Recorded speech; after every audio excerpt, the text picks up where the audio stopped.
चित्रगुप्त, जरा पन्ना पलटो और देखो कि आज किसके प्राण हरने हैं। जी हाँ प्रभु।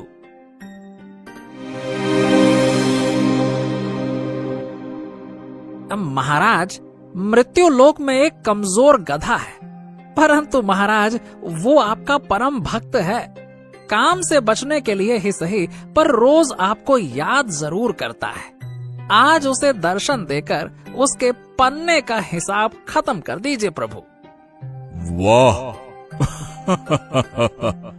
मृत्यु लोक पर ऐसा भी प्राणी है जो मेरी भक्ति कर रहा है। वाह!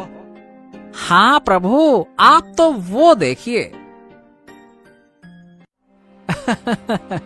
अरे चल रे धनुआ, आज बहुत काम है और बहाने मत बनाना। अरे नहीं नहीं नहीं, आज फिर मेहनत करनी पड़ेगी। हाँ, मुझे कुछ तो करना होगा। रामू भैया, मेरे पैर में बहुत दर्द हो रहा है, मैं ठीक से चल भी नहीं पा रहा हूँ। अरे रे रे रे रे रे, मेरी लीला खत्म करो यमराज और मुझे दर्शन दो। ओफो, फिर शुरू? अरे रोज रोज तू यही ड्रामा करता है। सीधे से चल, कुछ नहीं हुआ है तुझे, चल। धनुआ का बहानेबाजी का सिलसिला यूं ही चलता रहता। कभी पेट दर्द तो कभी पैर में तकलीफ। हर दिन उसका कुछ न कुछ नया नाटक लगा ही रहता था।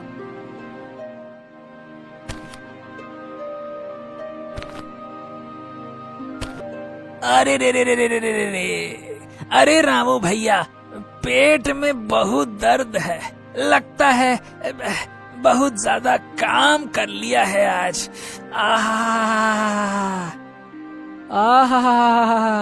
अबे तूने अभी काम किया ही कहाँ है? अभी तो सिर्फ यहाँ तक आया है। काम तो अब करना है तुझे। चल, बड़ा आया, बड़ा काम कर लिया। अब तो मुझे दर्शन दे दो यमराज, दर्शन दे दो। गधा इसी तरह यमराज को याद करते हुए चलते जा रहा था। कुछ दूर चलने के बाद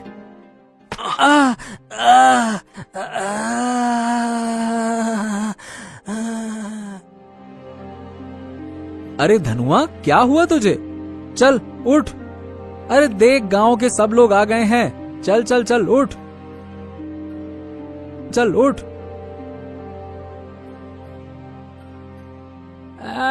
रामू भाई, लगता है कि इसे यमराज ले गए। हाँ, लगता है मेरे धनुआ का समय आ गया है। रामू को लगा कि धनुआ का अंत आ गया है। गांव के लोग भी आकर उसे सांत्वना देने लगे। सभी मान चुके थे कि धनुआ अब इस दुनिया में नहीं रहा। चलो भाई, अब रस्सी ले आओ, इसके अंतिम यात्रा की तैयारी करते हैं। ले आओ।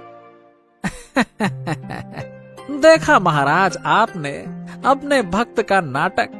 यही सही समय है उसे आपके दर्शन पाने का। महाराज, क्या सोच रहे हैं? चित्रगुप्त, तुमने सही कहा। चलो।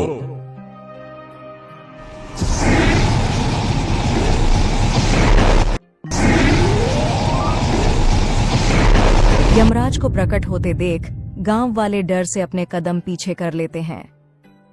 तेरी भक्ति से मैं बहुत प्रसन्न हूँ धनुआ। इस तरह रोज रोज मुझे याद करने से तुम्हारी फरियाद पूरी हो गई। आज तुम्हारा समय समाप्त हो गया है। चलो मेरे साथ। अरे रे रे रे रे, ये तो सच में यमराज आ गए। अरे महाराज, इस बात को इतना सीरियसली लेने की जरूरत क्या थी? अरे यमराज जी, आप इतने भयानक लग रहे हैं कि आपको देखकर मेरी जान ही निकल गई। क्या आप थोड़ी देर आराम से बात नहीं कर सकते? यमराज धनुआ की चालाकी को नहीं भांप पाए और थोड़े नरम पड़ गए। हाँ ठीक है धनुआ, तुम मेरे प्रिय भक्त हो। बोलो, क्या कहना चाहते हो? यमराज जी, मैं सोचता हूँ कि आप जैसे महान देवता अब भला गधों की आत्मा लेने क्यों आते हैं? मेरा क्या है, मैं तो साधारण सा गधा हूँ। आपके जैसा कोई इतना महान देवता को मुझ जैसे गधे को ले जाने की क्या जरूरत? गधे की बात सुनकर यमराज सोच में पड़ जाते हैं। तुम्हारी बातों में थोड़ा तो दम है, लेकिन नियमों के अनुसार किसी को छोड़ा नहीं जा सकता। देखिए यमराज जी, अगर आप मुझ जैसे साधारण गधे की आत्मा को लेने आएंगे तो आपका मान घटेगा। आपकी महानता को ये शोभा नहीं देता कि आप मुझ जैसे गधे को अपने साथ ले जाएं। ये बात भी सही है, लेकिन नियम? बस एक बार मुझे छोड़ दीजिए यमराज जी, अगली बार मुझे जरूर ले जाना। चलो, तुम मेरे प्रिय भक्त हो, इसलिए इस बार तुम्हें छोड़ देता हूँ। अगली बार कोई बहाना नहीं चलेगा। इतना बोलकर यमराज अदृश्य हो जाते हैं। गांव वाले यह सब देख आश्चर्यचकित हो जाते हैं। अरे वाह धनुआ वाह, तू तो बड़ा चालाक निकला, यमराज को भी चकमा दे दिया। रामू अपने गधे को जीवित देख बहुत खुश होता है और उसे लेकर घर आता है। अगले दिन। अरे वाह, कल का मेरा बहाना कितना शानदार था, यमराज जी को भी चकमा दे दिया। अब तो हर दिन ऐसा ही कुछ करना पड़ेगा। अगले कुछ दिनों तक धनुआ बिना मेहनत किए यमराज के डर के बहाने बनाकर रामू से बचता रहा, लेकिन उसका आलस्य और चालाकी आज एक नया मोड़ लेने वाली थी।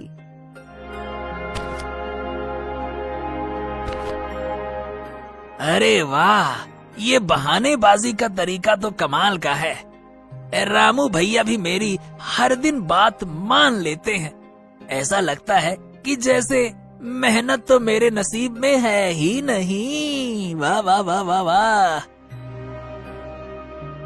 अरे रे रे रे रे रे, ओहो रामू भैया, लगता है कि इस बार सच में आखिरी समय आ गया है। अब तो लगता है कि बस मेरे प्राण निकलने ही वाले हैं। अरे धनुआ, क्या हुआ तुझे? चल उठ। धनुआ, तुम मुझे याद करके मेरा काम बढ़ा रहे हो। हर बार तुम्हारे लिए आना पड़ता है। आज तुम्हें अब मेरे साथ चलना ही होगा। अरे यमराज जी, आप फिर से देखिए, सच में इस बार मैं तैयार था, लेकिन आपकी उपस्थिति देखकर मेरे मन में एक बात उठी है। धनुआ, तुम्हें अब बहाना बनाने का कोई मौका नहीं मिलेगा। चलो ठीक है, बताओ क्या कहना चाहते हो? यमराज जी, आप तो महान हैं, लेकिन एक छोटी सी विनती है। आप मेरे रामू भैया को तो देखिए। अगर मैं चला गया तो मेरे रामू भैया कितने दुखी हो जाएंगे। अब मेरे अलावा इनका है ही कौन? हाँ यमराज जी, धनुआ के बिना मैं काम कैसे करूँगा? यमराज जी, मुझे लगता है कि शायद मेरा समय अभी पूरा नहीं हुआ। अगर आप मुझे छोड़ दें तो मैं पूरी ईमानदारी से काम करूंगा और रामू भैया की कुछ दिन और सेवा करके थोड़ा पुण्य प्राप्त कर सकूंगा। ठीक है धनुआ, ये तुम्हारा अंतिम अवसर है। अब से बहानेबाजी नहीं चलेगी, बिल्कुल नहीं चलेगी। बिल्कुल यमराज जी, बिल्कुल। अगली बार कोई बहाना नहीं चलेगा। यमराज हंसते हुए अदृश्य हो जाते हैं और धनुआ अपने बहानेबाजी के जाल में एक बार और बच जाता है। अब उसे समझ आ गया था कि मरने का नाटक करते ही उसकी इच्छाएं पूरी करने यमराज फौरन आ जाते हैं। इसलिए अब धनुआ सावधान रहने लगा। समय बीतता गया। धनुआ ने अपने आखिरी अनुभव के बाद एक वादा किया था कि अब कोई बहाना नहीं बनाएगा, परंतु उसकी पुरानी आदतें फिर से सिर उठाने लगीं। एक दिन जब वह रास्ते में था, उसकी चालाकी की फितरत फिर से जाग उठी। अरे धनुआ, अब क्या हुआ? जल्दी चल, हमें बाजार तक पहुंचना है। अरे रे रामू भैया, लगता है मेरे पैर में कुछ गड़बड़ है। एकदम से जोर का दर्द उठा। अरे रे रे रे रे रे रे। शायद यमराज जी फिर से मुझ पर नजर रख रहे हैं। ये दर्द हुआ। अच्छा, अरे धनुआ, अब ये चालाकी नहीं चलेगी। यमराज जी ने आखिरी बार कहा था कि अब कोई बहाना नहीं चलेगा। चल चल उठ और काम कर। अरे ये मैंने क्या कर दिया? धनुआ, तुमने मेरे धैर्य की परीक्षा ले ली है। हर बार मुझे आवाज लगाकर बुलाते हो, फिर मेरे साथ जाने से इनकार करते हो, कतराते हो। आज तुम्हें अब मेरे साथ चलना ही होगा। हाँ यमराज जी, मुझे आपकी इतनी बार कृपा प्राप्त हुई है। अब लगता है कि मेरे पास सच्चा मोक्ष पाने का अवसर आ गया है। परंतु वरंतु कुछ नहीं। ये तुम्हारा किंतु परंतु बहुत खतरनाक है। अरे हर बार ये तुम्हारे परंतु शब्द मुझे विवश कर देते हैं और मुझे खाली हाथ लौटना पड़ता है। यमराज जी, आप मेरे भगवान हैं और मैं आपका परम भक्त हूँ। मैं ये कैसे सहन कर सकता हूँ कि धरती पर आपके बारे में लोग कुछ भी बोलें। क्या मतलब है तुम्हारा? यमराज जी, मैंने धरती के लोगों को सुना है कि आप अपने भक्तों को खुश करने के लिए कभी कभी झूठ का सहारा भी लेते हैं। धनुआ, ये कैसी बातें कर रहे हो? झूठ का सहारा लेना हम देवताओं का कार्य नहीं है। हम तो सच्चे और न्यायप्रिय हैं। हमारे जबान से निकला एक एक वाक्य सत्य होता है। नहीं यमराज जी, मुझे तो यकीन नहीं होता।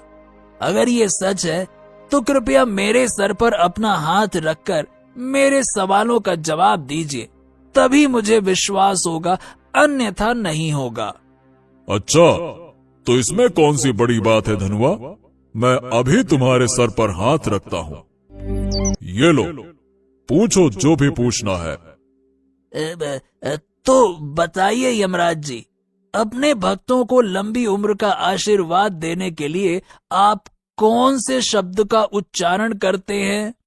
बस इतनी सी बात, दीर्घायु भवः। अरे महाराज, आपने ये क्या कर दिया? इस गधे को दीर्घायु का वरदान दे दिया। महाराज, आप ही ने कहा है कि आपके मुख से निकली एक एक बात, एक एक वाक्य सत्य होता है। अब तो आपने मेरे सर पर हाथ रखकर दीर्घायु का वरदान भी दे दिया है। अब तो आप अपने वचन से नहीं मुकरेंगे, है ना प्रभु? अरे धनुआ, तू तो बड़ा ही सयाना निकला। अपनी चालाकी से आज तो मुझे भी मात दे दी और ऐसा आशीर्वाद लिया जैसे ब्याज समेत उधार वसूल कर रहा हो। सच में, भक्त चाहे साधारण हो या बड़ा, भगवान को तो उसके प्रेम और भक्ति के आगे झुकना ही पड़ता है। ये आज मैंने अपनी आंखों से देख भी लिया। यमराज मुस्कुराते हुए वापस लौट गए और धनुआ ने लंबी उम्र का वरदान पाकर आराम से अपनी जिंदगी बिताना शुरू कर दिया।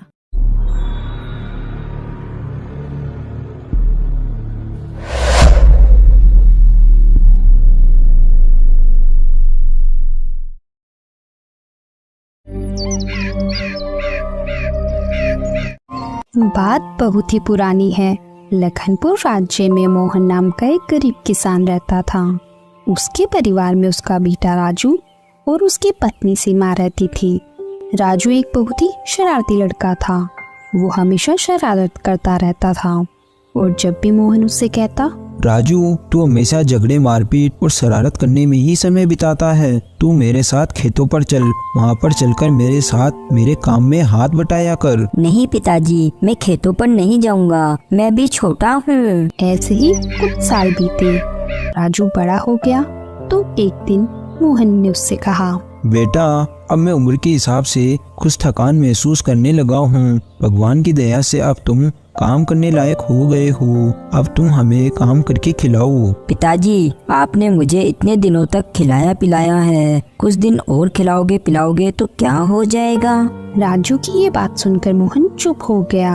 मोहन के समझाने का राजू पर कोई असर नहीं पड़ता और वो रोज की ही तरह इधर उधर घूमता रहता। और फिर इसी तरह कई साल और बीत गए। बेटा अब तो तुम्हारे दाढ़ी मूछ भी निकल आई है, अब तो तुम काम काज करो ना। अब तो मैं सचमुच ही बूढ़ा हो चुका हूँ। पिताजी आप दोनों मेरे माता पिता हो, आपने ही मुझे पैदा किया है, मुझे जीवन भर खिलाने का आपका फर्ज है। आप अपने फर्ज को निभाओ, मैं तो कोई काम काज नहीं करने वाला। ये कहकर राजू वहाँ से चला गया। सीमा मैं तो राजू को समझा समझा कर थक गया हूँ। उसे सुधारने का मुझे कोई उपाय नजर नहीं आता। क्या करूँ? क्या मैं इसी तरह अपने बुढ़ापे में ही खेतों में काम करता रहूँगा? आप इस तरह दुखी मत होइए। आप सरपंच जी के पास जाकर राजू की शिकायत कर दीजिए, तो सरपंच जी उसे बुलाकर कुछ समझा देंगे या डरा धमका देंगे। हाँ सीमा तुम बिल्कुल सही कह रही हो, मुझे ऐसा ही करना चाहिए, वरना मैं तो इसे कभी नहीं सुधार सकता। उसी दिन मोहन सरपंच जी के पास चला गया।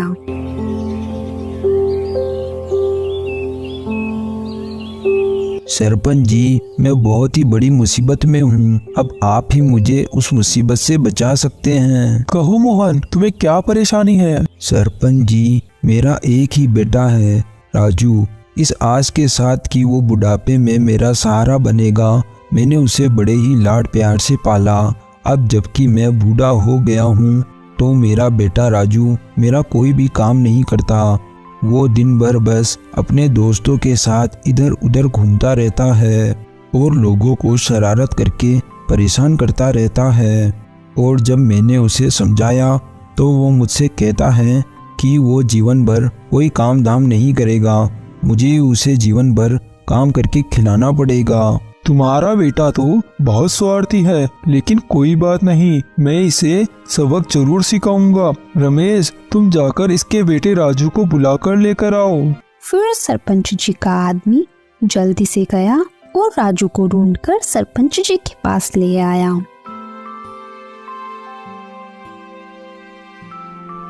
राजू क्या ये तेरे पिता है? हाँ सरपंच जी ये मेरे पिता है। क्यों रे राजू, तू इतना जवान और इतना हट्टा कट्टा है, फिर भी तू कोई काम धाम क्यों नहीं करता? अपने बूढ़े माँ बाप को कमा कर क्यों नहीं खिलाता पिलाता? सरपंच जी मैं कामकाज करूँ भी तो क्या करूँ, मैंने आज तक कोई भी कामकाज नहीं सीखा और अब कामकाज सीखने की मेरी उम्र नहीं रही। राजू तुझे ऐसा कहते बिल्कुल भी शर्म नहीं आ रही? तुम चाहे कुछ भी काम करो, मजदूरी करो या चोरी चकारी करो या डाका डालो, ये तुम्हारी इच्छा है, लेकिन तुम्हें अपने माता पिता को खिलाना पिलाना ही पड़ेगा। और खबरदार, अगर मुझे फिर से तुम्हारे खिलाफ कोई शिकायत सुनने को मिली तो मैं बिल्कुल भी तुम्हें बख्शूंगा नहीं। सरपंच जी की ये बात सुनकर राजू मन ही मन सोचने लगता है। पिताजी ने सरपंच जी से मेरी शिकायत करके बिल्कुल भी अच्छा नहीं किया। यहाँ सरपंच जी ने मेरी कितनी बेइज्जती कर दी। फिर राजू और मोहन अपने घर आ जाते हैं। फिर अगले दिन सुबह होने पर, अरे तू सुबह सुबह बन ठन कर कहाँ जा रहा है? पिताजी आपने कल मेरी सबके सामने बहुत बेइज्जती करवाई थी, इसलिए मैंने सोच लिया अब मैं इस घर को छोड़कर जा रहा हूँ। आज के बाद आपको गांव वालों से मेरे लिए कुछ भी सुनने को नहीं मिलेगा। ठीक है पिताजी, अब मैं जा रहा हूँ। अब मैं आपको तभी मेरी शक्ल दिखाऊंगा जब मैं कुछ बन जाऊंगा। अरे अरे राजू, मेरी बात तो सुनो। लेकिन राजू मोहन की एक न सुना और वहाँ से चला गया। ये इसको अब नया ही भूत सवार हुआ है। मैं भी देखता हूँ कितने दिन घर के बाहर रहता है। और उधर राजू चलते चलते गांव से निकलकर एक जंगल में पहुँच गया।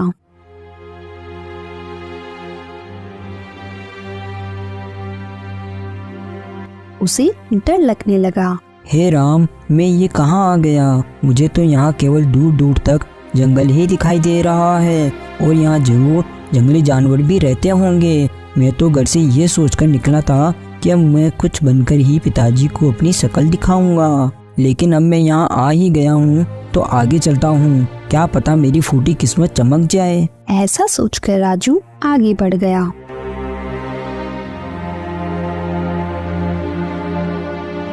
थोड़ा आगे चलने पर रास्ते में उसे एक साधु बाबा पेड़ के नीचे बैठे हुए नजर आते हैं, तो वो उनके पास जाता है। बाबा जी, आप इस जंगल में अकेले क्या कर रहे हैं? क्या आपका इस दुनिया में और कोई भी नहीं है जो आप यहाँ अकेले बैठे हो? बेटा, मैं इसी जंगल में रहता हूँ और यहाँ से आने जाने वाले लोगों से मांगकर खा लेता हूँ। और अगर तुम्हारे पास कुछ खाने को है तो तुम मुझे दे दो, भगवान तुम्हारा भला करेगा। बाबा की ऐसी बात सुनकर राजू अपने मन में सोचने लगा। मेरे पास तो काफी खाना पड़ा है। यदि मैं इस बाबा को थोड़ा सा खाना दे दूंगा तो इनका पेट भी बढ़ जाएगा और खाना खराब होने से भी बच जाएगा। ठीक है बाबा, यदि आपको खाना खिलाने में मेरा भला हो सकता है तो मैं जरूर आपको कुछ खाने को दूंगा। भगवान तुम्हारा भला करे। ऐसा कहकर बाबा खाना खाने लगते हैं और राजू अपने मन में सोचता है, चलो, जिंदगी में पहली बार मेरे हाथों कोई अच्छा काम हुआ, वरना आज तक तो लोग मुझे शरारती ही कहा करते थे। खाना खाने के बाद बाबा राजू से कहते हैं, मैं तुम्हारे व्यवहार से बहुत खुश हुआ बेटा। अब तुम मांगो, तुम्हें क्या मांगना है? अरे बाबा, आप ये क्या बोल रहे हो? आप इस उम्र में क्या मेरे साथ मजाक कर रहे हो? आपको देखकर ऐसा लगता नहीं है कि आपके पास मुझे देने के लिए कुछ होगा। बेटा, तुम मेरे हाल पर मत जाओ, तुम बस अपनी इच्छा बताओ। यदि ऐसी बात है बाबा, तो आप मुझे जो भी आपके पास कीमती वस्तु है वो मुझे दे दीजिए। फिर बाबा ने अपनी झोली से एक मोतियों की माला निकाली और राजू को देते हुए कहा, तुम इस मोतियों की माला को पहन लो। ये मेरे पास सबसे मूल्यवान वस्तु है, साथ ही तुम्हारे द्वारा दिए गए भोजन का मूल्य भी है। अरे बाबा, ये तो एक साधारण सी मोतियों की माला है। ये कोई साधारण मोती की माला नहीं है, बल्कि जादुई मोती की माला है। इस माला को तुम जैसे ही पहनोगे और हाथ लगाओगे तो एक जादुई तोता इससे बाहर निकल कर आएगा और वो तोता तुम्हारी सभी इच्छाएं पूरी करेगा। लेकिन एक बात का ध्यान रखना, जब तक ये माला तुम्हारे पास रहेगी वो तोता जब तक ही तुम्हारा गुलाम रहेगा। वाह, फिर तो मैं सबको दिखा दूंगा कि राजू मूर्ख या शरारती नहीं, बल्कि दुनिया में सबसे लायक और सुशील और महान इंसान है। फिर राजू वो माला पहनकर आगे बढ़ जाता है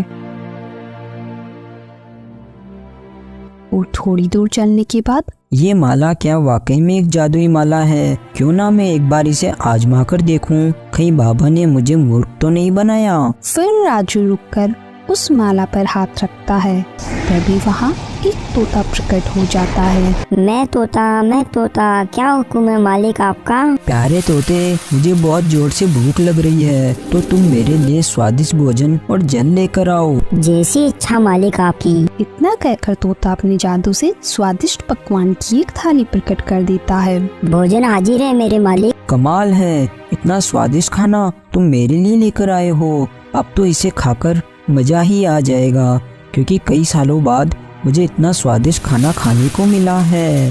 जरूर वो बाबा एक चमत्कारी बाबा है, जिसने मेरी परीक्षा लेने के बाद मुझे उपहार में ये जादुई मोतियों की माला दी है। फिर जब राजू ने खाना खा लिया तो तोते ने अपने जादू से उस थाली को गायब कर दिया। अब मेरे लिए क्या आज्ञा है मेरे मालिक? प्यारे तोते, क्या तुम मुझे रामनगर मेरे मामा के पास पहुंचा सकते हो? उनसे मिले मुझे काफी समय हो गया है। क्या आज्ञा है मालिक? अब तुम गायब हो जाओ और जब तुम्हारी जरूरत पड़ेगी जब मैं तुम्हें बुला लूँगा। अरे हाँ, लेकिन एक बात बताते जाओ, इस समय मेरे मामा के घर में खाने में क्या बना होगा? जो हुक्म मेरे मालिक, थोड़ी देर रुकिए, मैं अभी बताता हूँ। फिर थोड़ी ही देर में तोते ने अपने जादू से पता लगा लिया।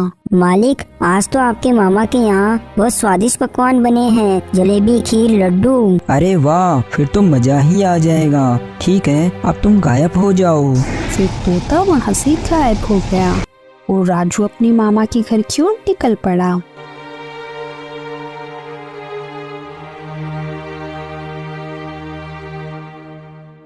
प्रणाम मामा जी। सदा सुखी रहो राजू बेटा। लेकिन बेटा, आज तुम्हारा अचानक यहाँ आना कैसे हुआ? तुम्हारी माँ तो ठीक है ना? सब ठीक ठाक है मामा जी, माँ भी बिल्कुल सही है। बहुत महीने हो गए थे आपकी तरफ से ना कोई खत मिला था और ना ही कोई संदेश, इसीलिए माँ ने मुझे आपके हालचाल पता करने के लिए भेजा है। बहुत अच्छा किया बेटा जो तुम यहाँ आ गए। तुम्हारी मामी भी तुम्हें देखकर यहाँ बहुत खुश होगी। रुको, मैं भी तुम्हारी मामी को बुलाता हूँ। अरे ओ अनीता, कहाँ हो? जरा यहाँ आओ। तभी वहाँ अनीता आ जाती है और फिर वो सभी लोग आपस में थोड़ी देर बातें करते हैं। अरे मामी जी, जो आपने इतने स्वादिष्ट पकवान बनाए हैं, खीर जलेबी, वो तो मुझे खिलाओ। राजू, तुम्हें कैसे पता चला कि आज मैंने खीर जलेबी बनाई है? क्या तुमने कोई ज्योतिष विद्या सीखी है क्या? हाँ मामी जी, मुझसे खेती का काम नहीं होता, इसलिए मैंने ज्योतिष विद्या सीखी है। मैं अपनी ज्योतिष विद्या के बल पर कुछ भी बात बता सकता हूँ। मैं किसी भी खोई हुई चीज का पता भी बता सकता हूँ, हर प्रश्न का उत्तर दे सकता हूँ। अरे वाह राजू, तुमने तो ये बहुत ही अच्छा काम किया है और हम तो वही किसान के किसान और अनपढ़ ही रह गए। मामा की ऐसी बात सुनकर राजू बहुत खुश हो गया। अरे मामा, आप चिंता मत करो। अब जब मैं यहाँ आ ही गया हूँ तो मैं आपको भी कुछ बनाकर ही वापस जाऊँगा। देखना जब आप अपने दोनों हाथों से किस तरह धन को बटोरोगे। राजू, क्या तुम बिल्कुल सच कह रहे हो? मामी जी, अब मुझे खाना खिला दो, अब मुझे बड़ी जोरों की भूख लग रही है। हाँ हाँ राजू, तुम जल्दी से हाथ पैर धोकर आ जाओ, मैं अभी तुम्हारे लिए खाना लगा देती हूँ।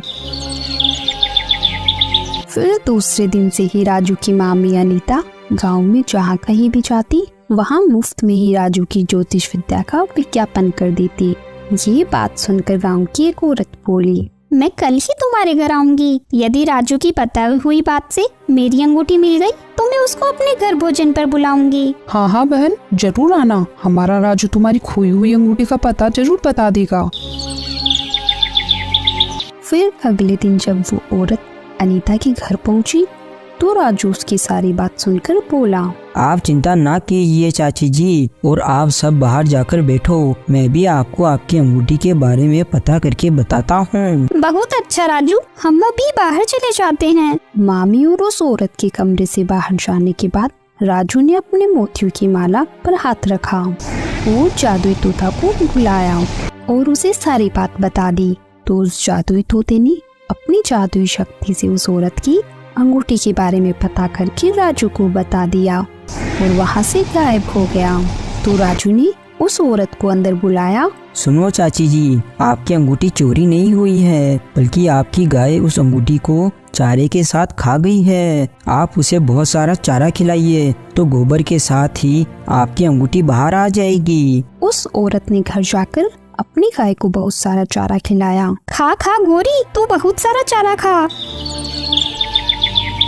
फिर अगले दिन जब गाय ने गोबर किया तो उस गोबर में वो अंगूठी मिल गई। अरे वाह वाह, मिल गई मेरी कीमती अंगूठी। इस तरह रामनगर और उसके आसपास के गांव में राजू पंडित की चर्चा होने लगी। अरे भाई, मेरी बकरी नहीं मिल रही, क्या करूं? मुझे कुछ समझ नहीं आ रहा। अरे तुम अपने गांव के राजू पंडित के पास चले जाओ तो तुम्हें वो बकरी क्या उसके पूरे खानदान का पता चल जाएगा। फिर वो आदमी राजू के पास पहुंचा। राजू, मेरी बकरी खो गई है, क्या तुम मेरी बकरी का पता बता सकते हो? तो फिर राजू ने उसे बाहर भेज दिया और अपनी जादुई तोता की मदद से उसकी बकरी का पता लगा लिया। तुम्हारी बकरी तुम्हारा बेटा ही चुराकर रतनगढ़ के मेले में बेचने के लिए चला गया है। क्या उस नालायक की इतनी हिम्मत हो गई? मैं अभी जाकर उसे ठीक करता हूँ। राजू इसी तरह महान बनता चला गया। हर प्रश्न का उत्तर जो जादुई तोता बताता और नाम राजू का हो जाता। कुछ ही महीने में मामा का साधारण सा घर एक बड़ा सा घर बन गया। फिर ऐसे ही कुछ साल बीत गए। सुनते हो, मैं सोच रही हूँ अपने राजू की शादी करा दे तो अच्छा होगा। वैसे भी राजू के लिए बहुत से रिश्ते हमारे पास आ चुके हैं। तुम बिल्कुल सही सोच रही हो। अपने गांव के सेठ मनीराम जी का प्रस्ताव मान लूं। उनकी बेटी बहुत ही सुंदर और सुशील है। तो फिर आप शुभ काम में देरी मत कीजिए। ठीक है, तो फिर मैं आज ही सेठ जी को यहाँ बुला लेता हूँ। फिर शाम होने पर सेठ जी राजू के मामा के यहाँ आ गए और खुशी खुशी अपनी बेटी का विवाह तय कर दिया। अब मुझे आज्ञा दीजिए भाई, मैं चलता हूँ और जाकर अपने गांव के पंडित से विवाह का शुभ मुहूर्त निकलवा लेता हूँ। ठीक है सेठ जी। विवाह तिथि तय होने के बाद राजू के मामा ने अपने नौकर को राजू के घर भेज दिया। नौकर राजू के जाकर राजू के पिताजी से बोला, राजू भैया का विवाह हमारे गांव के सेठ मनीराम जी की बेटी के साथ तय हो गया है। राजू के मामा जी ने मुझे आपको लेने के लिए भेजा है। आप इसी समय मेरे साथ चलिए। नहीं नहीं, मैं उस नालायक के विवाह पर हरगिज नहीं जाऊंगा। तुम अपने मालिक से कहना कि वो जो उचित समझे वो करे। नौकर के बहुत समझाने पर भी कि अब राजू बहुत महान बन गया, फिर भी राजू के पिता वहाँ शादी में जाने के लिए तैयार नहीं होते। तो वो नौकर वापस रामनगर लौट गया और बिना पिता की मौजूदगी में ही राजू का विवाह बड़ी ही धूमधाम से करा दिया गया।